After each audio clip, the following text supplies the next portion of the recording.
Hi, this is Jaya. In this video, we shall see the summary of Karukku by Bama.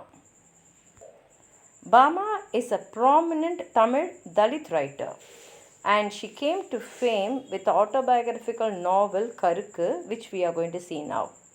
Karukku has won the Crossword Award for the Best Fiction in Indian Languages, available in English translation in 2001. The English translation was done by Lakshmi Holmstrom. Bama is the pen name of Faustina Mary Fatima Rani. She was born in a Roman Catholic family in 1958 in Puthupatti in Tamil Nadu. Her family belongs to the landless laborers who were working for upper caste landlords. Bama's father was in the army. And like all children, Bama's favorite game is Kabaddi, which she enjoyed playing with her four siblings. Her father educated her, but her brother Raj Gautaman, who is a leading Dalit theatre literary critic, he encouraged her to read. So Bama read Jayakanthan, Akilan, Mani, Parthasarathi, Galil Gibran and Rabindranath Tagore. Bama also wrote poetry when she was in college. And after finishing her college, Bama became a school teacher because she wanted to educate very poor girls. But at the age of 26, she decided to enter the church and took the vows to become a nun. This, she thought, will help her to pursue her mission to educate poor Dalit children. It was also an attempt to further herself from bonds of caste, which was invidious in social life. However, her experience in the convent disillusioned her and she walked out in 1992, that is, after 7 years. She felt that she had lost everything. Her only good memories were those of childhood. One of her friends, Father Mark, who listened to all her laments, suggested that she write her childhood memories. Almost as therapy, Bama began to write Karukku and she completed it in 6 months. Her next work, Sankati, which was written in 1994, is a novel which dealt with her life as a Dalit woman. This is further explored in her collection of short stories, Kusumbakaran, which she wrote in 1996.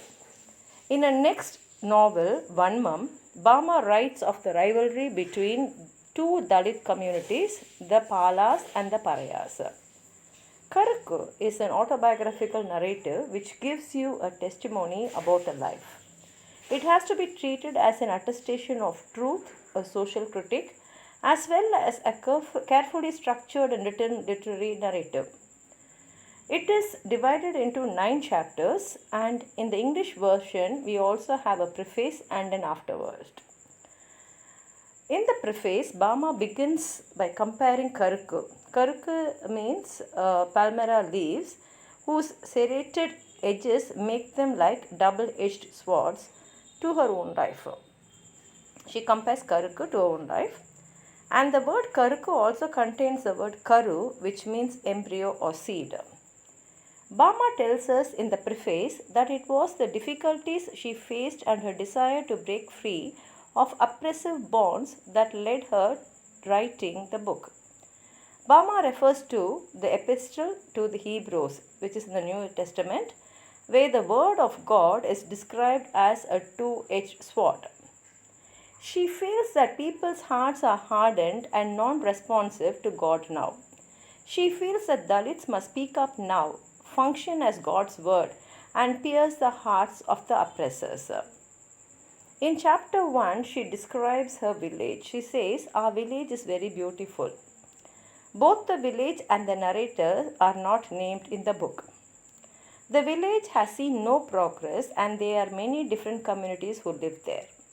The description of the village cannot escape references to caste and communities because the very name of various places point our attention to ownership or use by people of different communities. She constantly looks at the natural surroundings as sites of work and scenes for acts of discrimination. If she describes the rocks that are round about her village, we see that one of them was named after washermen. After describing some fields that belong to a Nayakar, Bama mentions that her people are laborers. If they could not find work, the beautiful woods on the mountains would beckon them to gather firewood. This is not the fate of upper caste. Even when it rains and her village gets more beautiful and the fish is plentiful, in her street they bought and cooked the cheapest we could get, while the upper caste ate all sorts of fish. While she continues to describe the natural beauty of a village, she moves on to share anecdotes about a person called Bondan who used to live by his wits, stealing from the landlords. She sketches a life of superstition, belief in spirits, and of almost unquestioning acceptance of the oppressive caste system. The landless laborers knew every field in their village because the fields which were owned by the Nayakars were named after them and would unfailingly turn up for work at the right field at the right time. The post office, school, the church stood in their part of the village. Bama tells us the nicknames of the people, their eccentricities, and then ends a chapter with a recounting of a local legend of a younger sister who is resented by the brother's wife and who is finally forced to commit suicide along with her 7 children when her sister in law turned them all out. The brother killed his wife and built a temple for his good younger sister named Nallatanga, meaning good younger sister, and her children. Bama says that the temple exists till date. Chapter 2 mentions untouchability for the first time in the opening sentence of the second chapter. She says she saw it in practice and was humiliated by it when she was a young child walking back from school. One day, when she entered her street, she saw that a threshing floor had been set up and the Nayakar was overseeing the work. She saw with amusement an elder from her community walking towards the Nayakar carrying a small packet of vada or green banana bhaji, holding out the packet by its string without touching it. The child Bama wanted to laugh at such an antic by an elder, but her elder brother explained to her about untouchability. It is then that she burst out against caste practice and oppression. She recalls that both her grandmothers worked as servants for Nayakar families and recounts their routine humiliation. They worked hard for the Nayakars from dawn till dusk with almost no reward. Even the food that they got was leftover food from the Nayakars' home, food which was given almost as a favor. It is her elder brother who was already studying at the university who educated her about caste practices and exhorted her to study, demonstrating through his own life that education broke down caste barriers and practices. Bama shows how prejudices and caste practices are so much a part of the system that lower caste children are discriminated against almost naturally, even in institutions like the school and the church. The school and the church sided with the upper caste in their very physical locations in the Nadar street. Harijan children were used as cheap labor. She gives us an anecdote about when she was labeled a thief unjustly because a coconut had fallen when they were playing. The headmaster's caste as a Chaliyar becomes important here since the Chaliyas and the Parayas were locked in a battle at the time over a cemetery. Even the priests to whom she goes for justice tell her that she must be a thief because she is a Paraya. She says even in the high school she attended in the neighboring town, the lower caste children were discriminated against and humiliated in very many ways. She found even the governmental policy of identifying and helping Harijan children as humiliating. The only time she found some pride in it was when she was marked out as the best Harijan student in the district. Even in college, she felt the pricks, especially when a lecturer asked all scheduled caste students to stand and identify themselves since the government wanted them to have special tuition. She refused this offer in anger since she felt that this only continued to identify her by caste. She found that she gained the respect of her peers and her teachers by studying well. Even when she finished her B.Ed and joined a convent to teach, she found that the nuns disdained her as well as the Dalit students who made the majority in the school. After 5 years of teaching, Bama was filled with a desire to become a nun herself in order to help Dalit children. So she joined an order against the wishes of her family and friends who warned her that caste discrimination was rampant within the church. Soon enough, she realized that there was a disjunction between her and the order, and that the nuns looked down on Tamilians to begin with, and that Tamil parayas were the lowest of the low. The very first convent that she was sent was only catering to the rich. It had Dalits doing all the menial jobs and being treated as less than human. Bama was full of anguish because she could not bring herself to tell the other nuns that she too belonged to a lower caste when she heard them speak insultingly about lower caste.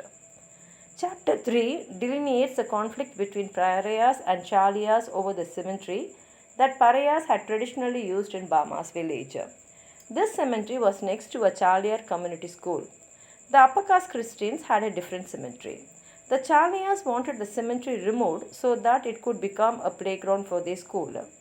Hence, there were frequent skirmishes between the two communities. Bama recounts an incident that blew into a major clash and brought unjust police action against the Dalits when she was 11 years old. She details police brutality and the resilience of the women of her community. She remembers how even the church sided against them, with a priest even refusing to loan some money for the court hearings. She ends the chapter by commenting that there are often such frequent clashes between Palas and Parayas. This leads to killing and court cases. Bama's lament is that the upper caste men are having the last laugh here. Chapter 4 is about the hard labor that constitutes the life of lower caste and about the exploitation and the little reward they get. She details various kinds of labor: agriculture, construction, working with leaves or at the bricklins, and foraging for firewood that constitute the life of her community in her village. The lands are owned by Nayakas and the Parayas are bonded laborers. She says that in her village, only the Palas and Parayas had to work so hard in order to be able to eat and survive. Only the families of teachers lived with some degree of comfort. Bama's grandmother was a true and proper servant. She worked hard from dawn to dusk 6 days a week and even 7 when called for. All this for a little gruel. Even Bama, as a schoolgirl, had to do manual labor to help out. She describes the experiences of harvesting the groundnut crop, hard work for a maximum of 5 rupees a day. Shelling the groundnuts was equally hard work and paid about the same amount. She would also collect thorny twigs or go with other children to collect firewood in the jungle after bribing the forest guard. This was again very hard work for very little money or for little fuel. Bama recollects that even her mother used to collect firewood, and that in one instant she brought home a bundle of firewood and began vomiting vast gobs of blood. Children began to work as soon as they were 10 or 12. The girl children would look after the home in the absence of their mothers, who had to go out to work. Boys would graze sheep or cattle and then go off to work when they were older. Bama says that they would very often be paid in kind for their work, and then the Nada shopkeepers would cheat them. So used was Bama to this hard work that she enjoyed it. Such hard work should have enabled the community to prosper, but exploitation has kept them in exactly the same place for centuries. The discrimination extended further to women who were paid even less. She says that this is a community that enjoyed life and was born to work. But work was their lot. It is even worse now. No longer do tiny tots do small chores at home, leave alone go to school. They go off to work in a matchbox factory where they work from dawn to dusk. This is the life of labor the Dalits are born into. Chapter 5 deals with the recreation and pastimes available to Dalits in Bama's village. She tells us of the pretense games they used to play as young children and about dolls they used to make. The world of reality dictated the contours of the pretense games. Example, when they played at being married, the husband would come home drunk and beat the wife, and the police would arrive and beat him up, or when they played at working, some boys would become nayakas and humiliate the rest. Only boys could go to the cinema, and when they grew up, girls could not go out to play any longer. She then describes the pastimes of the adult men from Silambam to cards to kabaddi. She speaks of how they would celebrate festivals by singing and dancing and taking out processions. Hunting was rewarding pastime as well. Bama then tells us how the festivals are celebrated differently now. She begins with the disjunction between the church and the community, and also how the community is now more interested in the cinema than prayers at the church. At New Year, the Dalits have to give presents to the priest and the Mother Superior, and they would buy them expensive fruits that they had never tasted themselves, all for receiving the sign of the cross on their foreheads.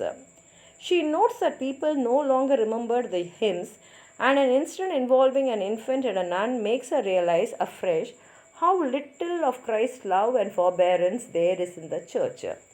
People complained that earlier priest would give them sweets and calendars in return, but now the priest wants them to buy the calendars.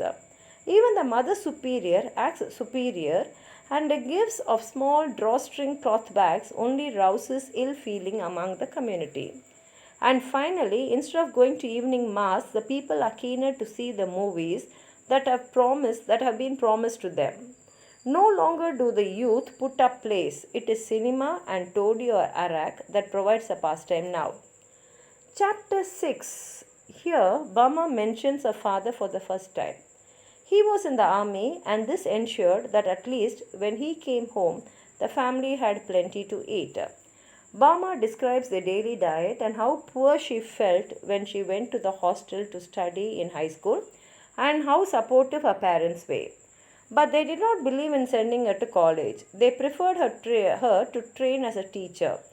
But a nun who had taught Bama in the 11th standard made a fuss and sent her to college after forcing Bama's mother to pawn the earrings she was wearing. Her father washed his hands of her, and she had to live in the same clothes for a week. Her performance brought her the respect of her classmates and the teachers once again. She speaks of her sense of deprivation, which was balanced by her sense of achievement.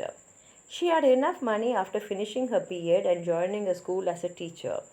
She realized that if only Dalit children could be given a decent education, they too could live a life of moderate comfort like her.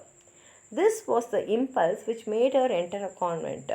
It is only later that she came to know that the convent did not care for the poor, and the vow of poverty that the nuns took had no relation to reality. But life wasn't easy for Bama when she left the order. Everything had changed. She had no money or job either. She began to share the same difficulties as all other Dalits. Even the poor of upper caste have a tough time, she says. Poor pariahs have it even tougher because there can be no hope for them. Children can only work and not seek an education. She speaks with despair about how the wealthy live off the work of the poor. She even wonders how one can fight for justice when one is hungry and thirsty. She says that even the church has let down the Dalits. In chapter 7, which is the longest in the book, Bama speaks of her bhakti and belief in God and how it has changed over the years and of forms of worship and the changes they have undergone. When she was young, she used to pray exactly as a family and the priest had taught her. Prayers punctuated the daily life, and attendance at church was enforced by the beatings delivered by teachers at school. She remembers an incident when a visiting white priest was pleased by her recitation of prayers. He lifted her up and kissed her and gave her 5 paisa. This pleased her most because the priest touched her and lifted her up. Bama says that she used to be afraid to be in the church alone. This was because the sisters had told the children at school that the devil kept a list of all their sins, and that if they committed too many sins, they would peel the skin off their backs. She says that the nuns never told them any cheerful stories. Thus, Bama obeyed the sisters in all things in order to be less sinful. Even in confession, and even though she may have nothing to confess, Bama repeated what had been taught to her. Slowly, Bama lost faith in what the nuns told her. The nuns acted like a brutal supervisory force, keeping order in the ranks. The children would be beaten to keep them awake during church services. Bama talks of how repressive and frightening it was. Also, they had to walk some distance to and from the church, which was in the streets of the upper caste. Bama says that she used to come first in all scripture tests and that she was full of devotion for Jesus, even if she too told prayers only out of sense of duty. Her belief was strong, so strong that when she received a shock while inserting flowers into the holes of a plug point, she thought that God was punishing her for stealing the flowers. She then recounts how the church at Chinnamale came to be built because of a miraculous vision granted to the local priest. On the first Friday of every month, there would be a prayer at the church. There, and children would go off on Thursday evening itself, spending the night in the church. A festival was also celebrated every May. She hears now that people arrive drunk and start brawls. Common sense told her that it was preferable to worship at home. Bama then describes the Easter celebration. She ends this section by saying that no one seems to realize significance of these festivals any longer. Devotion now is merely a matter of doing things out of a sense of duty. It was when she left her village and joined the boarding school in her 11th standard that her devotion underwent a change. She lost her bayam, that is fear for God, and began to feel pasam, that is love instead. She wanted to enter the government convent right after school, but one of the sisters told her to consider it only after completing a college education. However, in college, she did not believe any longer that God came to her through the priest and nuns. She began to question all forms of ritual and worship, but her faith in God did not diminish. She felt that ritual was sham and God should be felt directly through the mind's eye. She no longer had the desire to become a nun. When she began to teach in a school, the behavior of the nuns repulsed her. The nuns ran a boarding school which was nominally for the sake of destitute children. However, they made the poor children do all the menial tasks. On top of this, they were caste, class, and linguistic divisions amongst the nuns themselves. Bama feels that the nuns should have taught the Dalit children more than what the curriculum called for, made them aware about their situation in the world. But they only forced the children to accept their unjust situation as their fate. The result of this was to make Bama want to become a nun so that she could bring some difference to the way these children were taught and treated. She continued to have love and devotion towards Jesus and Mother Mary. When she read the Old Testament and the New Testament through once again, she realized that God had shown the greatest compassion for the oppressed. Jesus Christ had mainly associated himself with the poor. However, the church did not emphasize this. She makes the important point that God they were told about was one who is loving, kind, gentle, one who forgives sinners, patient, tender, obedient. Whereas God is also just, righteous. God is also angered by injustice, opposes falsehood, never countenances inequality. This inspired further to become a nun to take the true Jesus to the Dalit children. Even though everyone advised her against it, even though she knew that no convent was going to allow her to act the way she wanted, she entered an order like one who was falling into a well blindfolded. Bama says that the 3 years of training were not bad. They discussed various issues and thought with some urgency about what they should do to alleviate suffering. She thought constantly of the oppressed people and was convinced that it was meaningless to repeat prayers in beautiful and decorative language and to live without that correspondence and connection between worship and life. She waited for her chance to serve the poor. However, she was sent to a prestigious school and asked to teach there to serve the rich. She felt that there was no love for the poor and the humble in the convent. She felt that the convent said one thing and practiced another, and there was no true love in the church nor forgiveness. There was injustice and there was punishment for those who did not obey. She found that instead of practicing poverty, there was a lot of importance given to material wealth and food. She feels that the priests and nuns have lost touch with what Jesus stood for and would not understand his question if he were to appear before them to castigate them as they deserved. She feels that the church is made of the upper caste while the believers are mostly lower caste and Dalits. The clergy imposes blind belief and devotion on the lower caste to propagate the caste power structures. Dalits have begun to understand the way the world works. Dalits have realized that this is not God's message. They note that they too were created in the likeness of God.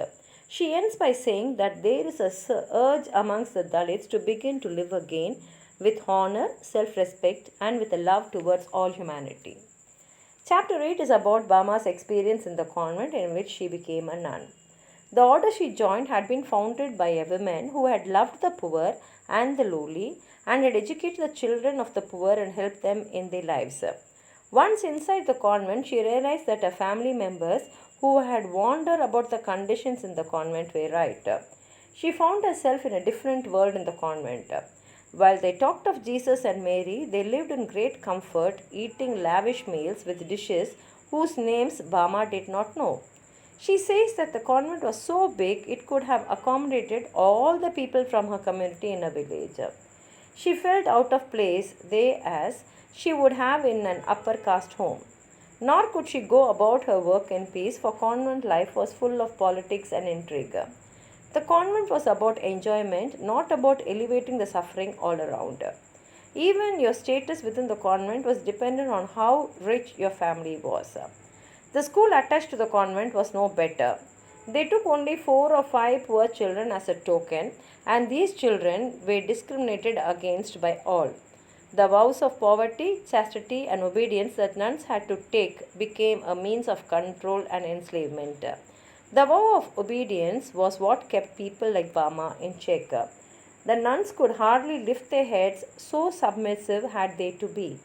Bama was forced to serve the rich, not the poor, as she wished, because she was told to learn obedience and faith. The training that the nuns received had no connection to the lives they had to live later. If the nuns found it hard to fit in, they were told that they did not have the calling. Bama feels that the church had no connection with the lived reality in India. The convent had no idea about Dalits. They spoke despairingly of them. Bama served for 3 years in the first place. Then she was transferred 5 times within a month. At the end, they again placed her in a big school for rich children. Bama couldn't stand it, and after 5 months, she left the holy orders. Neither was it easy to leave, nor was life outside the convent any easier. In chapter 9, she says the convent was all in spite of her contentions, was a secure and comfortable place. Outside, she had to endure hardships and work for the next meal. She felt out of place in the world outside. The first place where she was interviewed, she was told the salary was a paltry 400 rupees a month.